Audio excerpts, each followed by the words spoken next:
Good morning mga idol. So ayan, ito yung aking basil. Ang laki na. Ang laki na ng puno ng aking basil. So dito ko lang siya tinanim sa gilid ng pader. At may tanim din akong mga okra dyan guys. Actually ang dami niyan. Pero yan, ilang puno lang yung natira mga kalola. So marami na rin akong napitas dyan.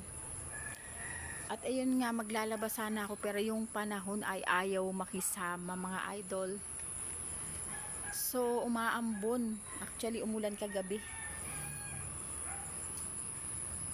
Araw pa naman ang aking paglalaba today pero mukhang malabo. At ayan yung aking sampayang. Kadadamo ko lang yan 2 weeks ago. And as you can see, ang kapal na naman ng damo.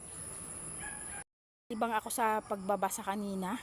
Nakalimutan ko ngayon pala yung pick up ng basura. So ayan, inilabas ko na yung aming mga basura mga idol. Kasi ngayon ay Tuesday, every Tuesday and Friday dumadaan yung basura dito sa amin. So ayan, nilabas ko yung basura namin. At ayan naman yung trash ng aming kapitbahay. And as usual, ito na naman yung ating kapaligiran mga lods. Ayan. As usual, yung tubig dyan hindi pa rin nawawala dahil nga nag-uulan. At kapag medyo malakas ang ulan, medyo malalim din yung tubig dyan. So naiipon talaga yung tubig dito dahil nga sa sementado na yung magkabilang dulo. Sana naman magawa na yan. At ang gubat na ito, hindi ko pa maasikaso talaga tong aming gilid ng bakod. Yung bakod namin natutumba na, hindi pa namin nagagawa. So walang mag-ayos. Yung mga gagawa ay mga busy. So ito plano ko nga damuhan yan kapag hindi na ulan. At yan ang aking papaya, ang dami niyang bunga. Akala ko hindi na yan mamumunga. So plano ko sana yang putulin. Plano ko sana nga putulin na yung puno na yan kasi medyo payat na yung puno niya. Pero nakita ko ang dami niyang bunga. So ayan, hindi ko na siya pinutol kasi sayang naman. So itong isa medyo maliit yung mga bunga niya. Pero at least meron pa ring bunga. So sayang kung puputulin. Tsura ng inyong lola. So hindi pa ako nagsusuklay, wala pa akong hilamos. So yan ang aking itsura guys, kasi nga ngayon lang ako nagmuni-muni muna ako, hindi ako tumayo kasi nagising ako kanina ng 4 AM. Pero dahil nga inaantok pa ako pag alis nung papasok sa trabaho, so nahiga ako ulit. At ayan, bumangon ako kasi maglalaba sana ako pero kulimlim nga yung panahon. So tingnan pa rin natin kung makapaglaba tayo. So yan yung ating daily life. So ayan guys, na-pick up na yung aming basura. So yan yung truck ng basura guys. Every Tuesday and Friday sila nadaan. So pasawa yung basura guys. Tingnan yung ginawa. Binalibag lang yung aming mga drum dito. Yung aming mga trash can. Iya. Sukas natin. So ayan, nagputik na lalo.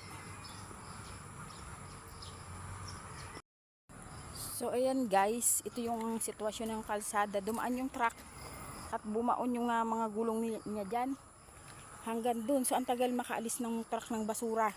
So ayan, lalong nagputik yung kalsada dahil nga pag dumadaan yung truck ng basura talaga guys, nababalaho sila dito.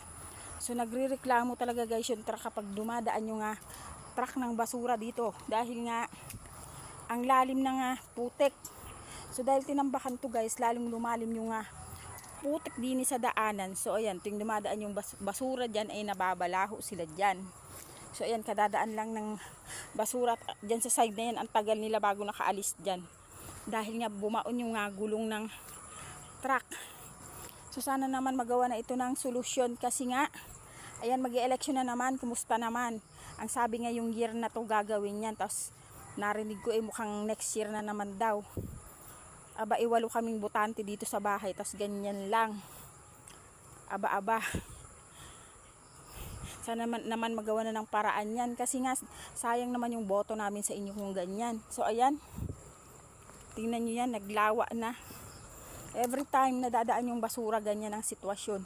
Talagang nababalaho sila dito as you can see, oh. Hindi mo makikita yung kalsada kasi nga malalim yung putik at yung tubig, kaya may tendency talaga na mabalaho yung mga sasakyan na dadaan dyan, lalong lalo na yung mga truck. So ayan mga kalola, panibagong araw na naman, and as usual maglalaba tayo dahil sumikat si haring araw, so tayo ay maglalaba. So bago yan, lalabas muna tayo dahil bibili ako ng sabon. Naubusan ako ng sabon. Ba't ba ang labo ng aking camera? Naubusan ako ng sabong panglaba guys, so kailangan nating bumili.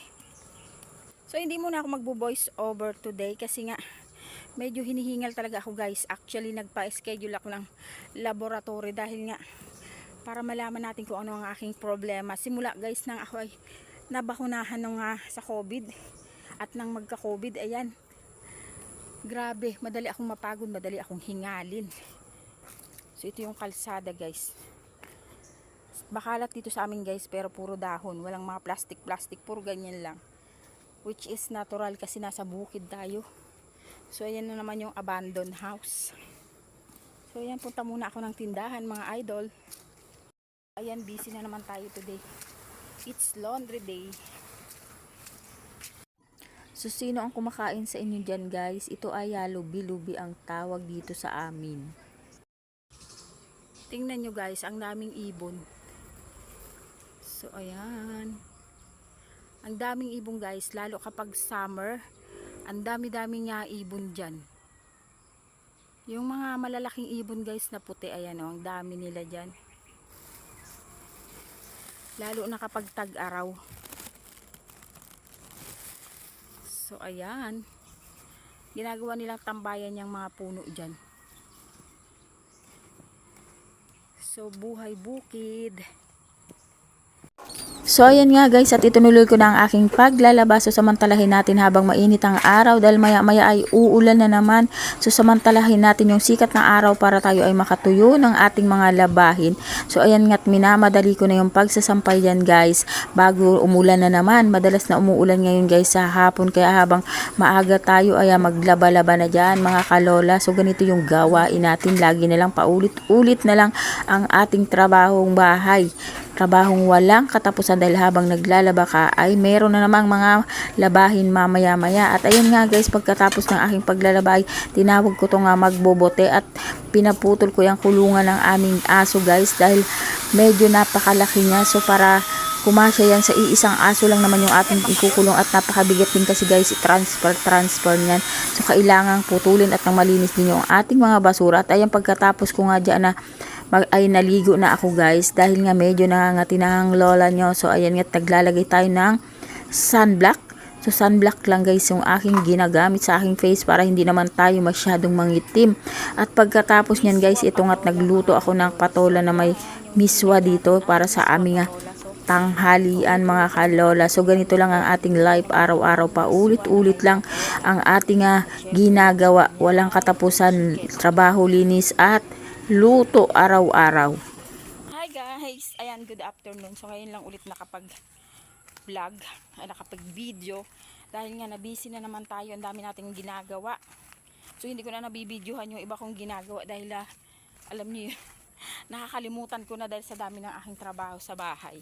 So sa bahay lang naman yung aking mga trabaho today kasi wala akong gaano nga lakad, kaya yun, bahay lang muna. So andito ako sa labas kasi lalabas ako at bibili ako ng merienda at ako'y nagugutom. So hapon na guys, so pakita ko sa inyo.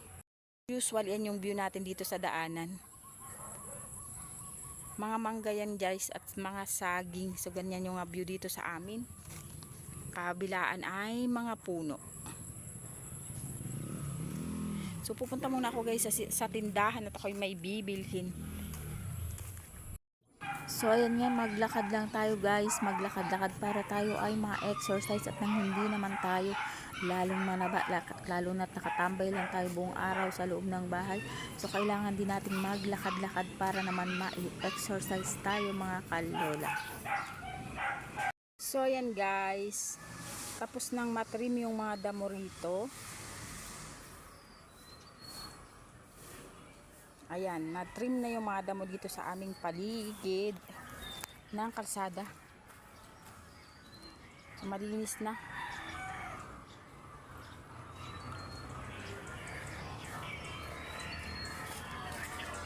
So luminis yung kalsada na wala na yung matataas na damo. Ang problema na lang yung tubig at hindi pa nawawala talaga yung tubig dyan. Pumabaha talaga din pag umuulan. As in lumulubog yung kalsada. Galing ako sa labas at bumili ako ng aming merienda. Well, anyway, hanggang dito na lang muna yung ating video. Thank you for watching. See you all again tomorrow. God bless us all.